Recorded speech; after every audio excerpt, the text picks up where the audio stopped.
Turning to international news next, and the United Nations General Assembly has just voted in favor of a resolution calling for an immediate humanitarian ceasefire in Gaza. Canada was one of the member countries that voted in favor of a ceasefire. The United States did not support the resolution. Since October, the death toll in Gaza has surpassed 17,000, and more than 46,000 people have been injured, according to the territory's health ministry. Nader Hashemi is an associate professor and teaches Middle East politics at Georgetown University. We've reached him in Washington. Hello there. Hello.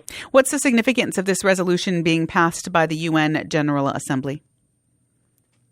2 points really stick out. The vote was 153 to 10 with 23 abstentions. And that's to be contrasted with a similar vote about a month ago where the vote was 121 in favor of a ceasefire and 14 no votes. So what we've seen over the last month is an increasing number of states, almost the near totality of UN member states, supporting an immediate ceasefire and a reflection of broader sort of opinion around the world on this particular issue. The other takeaway from this vote today is how internationally isolated the United States is on this particular issue. Can you expand on that? Tell me a little bit more about, how, what this isolation looks like and what it means for the United States. Well, it looks like, the United States, when these votes are cast, both at the General Assembly and at the UN Security Council. Last Friday, for example, there was a similar vote.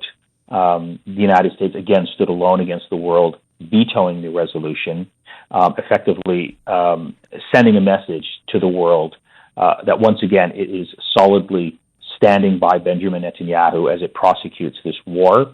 And so this has had huge ripple effects around the world.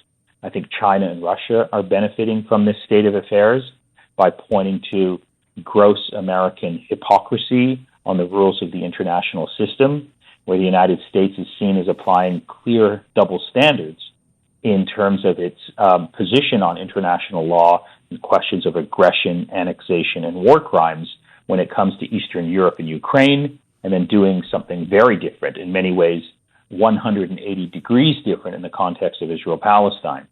So that's, I think, one particular takeaway that we're seeing from U.S. policy toward the Middle East. It's also destabilizing relations between the United States and its allies in the region. And within the United States, there's a lot of agitation and anger, particularly within the Democratic Party in an election season. And so a lot of people are talking about what the implications of Biden's strong support for Netanyahu will have on the current election campaign in this country. And can you just, it's a big question, but just to clarify, can you explain where this commitment and support for Israel comes from when it comes to the U.S.?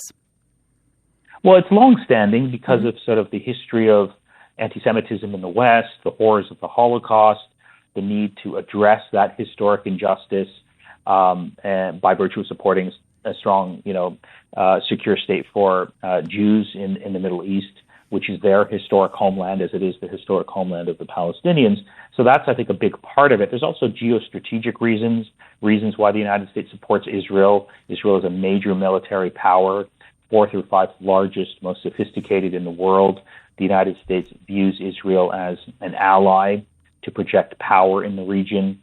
And then there's Joe Biden himself. If you look at everything Joe Biden has said during his 50-year career, he's often described himself as a Zionist, as a Jewish nationalist, as someone who's deeply committed to the state of Israel. And we're seeing all of these things play themselves out. I think that's really the core of what's happening here and the backstory to what's going on. But of course, there's a lot of concern that this one-sided support for Israel and not upholding the same principles when it comes to safety and security for the Palestinians is a clear reflection of an American double standard, of perhaps even, bigotry and discrimination against Palestinians in terms of the value of their life versus the value of an Israeli life. And so it's causing quite a bit of anger, disruption, not just within the United States, but also in the region as well. Okay. And the United States is continuing to talk about their support for a two-state solution. Can you just talk to us a little bit more about, how far that goes and how much credibility that has as a path forward at this stage in the game? Yeah, your question sort of provides an answer as well. The credibility problem here is the real issue. The United States frequently says it supports a two-state settlement of this crisis and this conflict, but I think that's really just a talking point to deflect criticism away from its very one-sided pro-Israel position, because it can say, look, yes, we're supporting Israel as it prosecutes this horrific war, but we do support, as a matter of principle, a Palestinian state in the context of a two-state settlement. The problem with that is that there's never any follow-up. There's never any incentivizing of Israel to make concessions to the Palestinians, because the United States support for Israel is often a blank check. It's often sort of unconditional. And so that's one part of the story. The other part of the story is that if you look at what's happening in the West Bank and East Jerusalem today, there's over 1 million settlers that have moved into that territory, taking Palestinian land. There's just nothing left to give back to the Palestinians with those numbers. How do you sort of easily divide up the land when you have about 1 million, settlers living on territory that's considered to be occupied under international law? So to put it all together, I think this idea of a two-state settlement, which at one time had some legs, has really passed this by, which then opens the question, what is a just settlement of this crisis going to look like? What other options are there?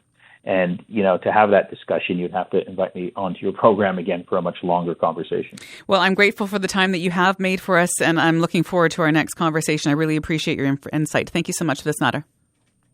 Thanks much. Okay, bye-bye. That's Nader Hashemi, an associate professor of Middle East and Islamic politics at Georgetown University. We reached him in Washington.